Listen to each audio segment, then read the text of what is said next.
galera, esses dois modelos de Estado hoje são, posso afirmar para vocês que são os dois principais modelos de Estado presentes nos Estados hoje em dia, tá?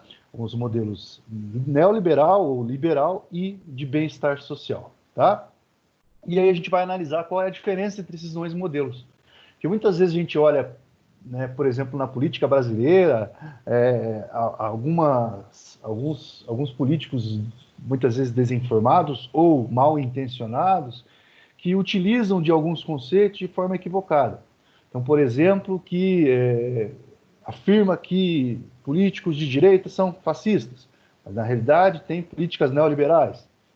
Ou afirmam que políticos de esquerda são todos comunistas, mas na realidade defendem políticas de bem-estar social. Então é muito complicado a gente colocar de forma estereotipada os modelos de Estado sem entender. Então hoje a gente vai fazer isso, compreender, tá? Primeiro ponto que nós vamos pegar, tá? Isso aqui eu retirei do site Politize, que é bem didático, bem legal, um site que vocês podem recorrer aí para um conteúdo mais simplificado, de forma didática, vocês consigam compreender mais facilmente alguns conceitos.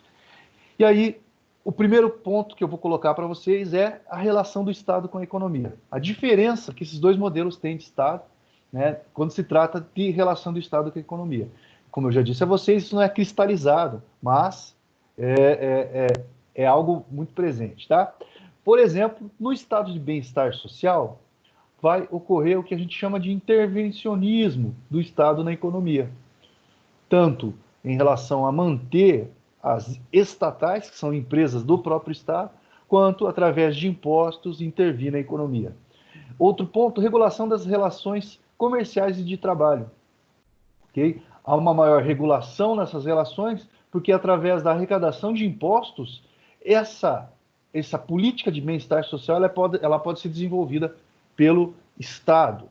Estado como provedor de direitos sociais, a saúde, como no caso do Brasil, o SUS, né?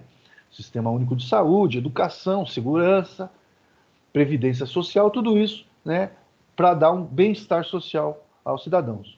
Em contrapartida, nós temos o modelo liberal ou neoliberal de Estado, que pressupõe a ideia de não intervencionismo do Estado na economia, né, o livre mercado, né, a livre circulação, na ideia de que se há livre concorrência, o preço dos produtos e dos serviços se tornam mais baratos e vence quem tem um preço mais acessível e, teoricamente, de melhor qualidade.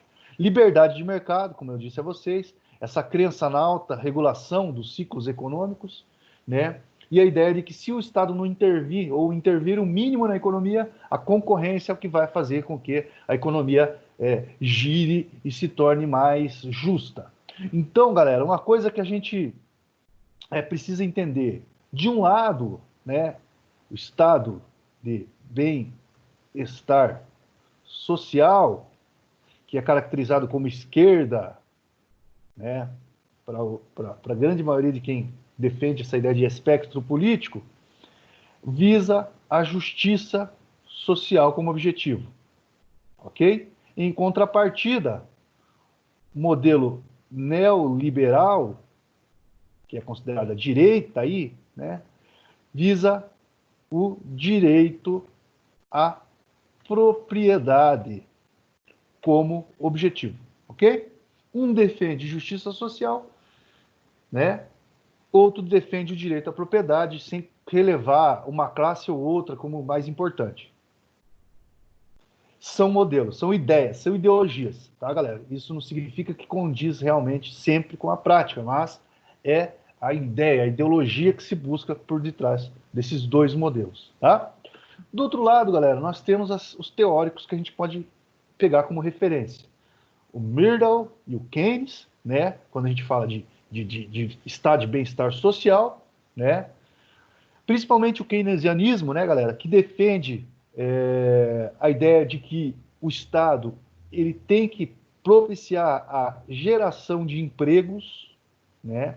Ele vai falar sobre juro e moeda, né, essas relações mais econômicas, que não é o caso que a gente vai estudar aqui em sociologia se tratando de Estado, isso é mais estratificação social, é segmento 5. E do outro lado nós temos o John Locke, né, o clássico liberal, e o Hayek, que vai caminhar mais por essa perspectiva neoliberal. Okay? Esses são os teóricos. Quem tiver curiosidade, quem tiver querer mais informações, pode buscá-los, né, para entender ou um ou outro lado da moeda aí. Outra questão que fica muito evidente são nas relações trabalhistas, tá? Por quê? Obviamente, quem produz dentro do Estado são os trabalhadores. Então, de acordo com o espectro de bem-estar social, tende a haver acordos seguindo legislações trabalhistas que vão proteger o trabalhador, ok? Salário mínimo e jornada máxima de trabalho regularmente reconhecidas, né? Legalmente garantidas pelo Estado, ok? Para que o indivíduo possa ter bem-estar social. É um modelo que, exatamente por essas questões, vai exigir uma maior burocracia em encargos trabalhistas. Por quê? Porque é necessário que haja dinheiro para o Estado para ele promover o bem-estar social, para ele poder ter essa rede de proteção social para os cidadãos. Em contrapartida, nós temos no modelo liberal ou neoliberal de Estado a ideia de que tem de haver acordos diretos entre empregador e empregado, tendo em vista que isso facilita a geração de empregos. A ausência de garantias por lei, porque a propriedade é o direito mais importante. Então, não há necessidade de ter leis que regulamentem todas as relações de trabalho, elas podem ser mais livres, né? Isso facilita, né, as negociações entre empregador e empregado e tal. E menos burocracia e gastos, significa que com menor burocracia vai ser mais fácil você contratar, voltando ali, menor burocracia vai ser mais fácil você contratar, e com menos gasto você consegue tornar o produto ou serviço mais barato, fazendo com que a economia gire. Essa é a perspectiva neoliberal. Eu não estou defendendo nenhuma nem outra com vocês, só estou explicando. Depois vocês conseguem tirar suas conclusões através das pesquisas, tá bom? E aí, um neoliberalismo como doutrina, né, que surgiu a partir dos anos 70, né, defende a ideia da absoluta liberdade de mercado e uma restrição máxima de intervenção do Estado sobre a economia, como eu já coloquei a vocês, né? Só devendo existir mesmo intervenção do Estado em questões que são muito imprescindíveis, né? Muito imprescindíveis. E aí, claro, depende de cada governo, de cada Estado, determinar o que é imprescindível e o que não é, né? Por exemplo, tem gente que defende, teóricos do neoliberais, que defendem que a escola tem que ser privada, as escolas não podem ser públicas, porque a escola pública tem baixa qualidade e tem que ser privatizada.